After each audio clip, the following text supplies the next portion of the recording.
அல்லாஹ்வுடைய பேச்சு குர்ஆன். ஒரு மனிதன் குர்ஆனை விட்டு தூரமாகிறான் என்றால் படைத்த இறைவனுடைய பேச்சை நிறுத்துகிறான் என்று அர்த்தம்.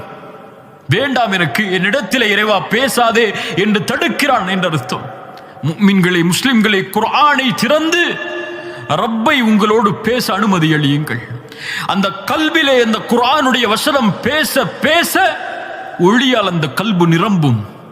அந்த கல்பு மாற்றத்திற்கு தயாராகும், நன்மைக்கு தயாராகும், அல்லாஹ்வின் நினைவுக்கு தயாராகும், சொர்க்கத்திற்கு தயாராகும், நரக விடுதலைக்கு தயாராகும். யார் அதை விட்டு தூரமாகி வாழ்கிறார்களோ, وَمَنْ أَعْرَضَ عَنْ ذِكْرِي فَإِنَّ لَهُ مَعِيشَةً ضَنْكًا. யார் நினைவிலிருந்து தூரமாகி வாழ்வாரோ அவர் நெருக்கடியான வாழ்வில்தான் இந்த பூமியில் வாழ்வார். சிரமத்தில் வாழ்பவர்களே, கஷ்டத்தில் வாழ்பவர்களே,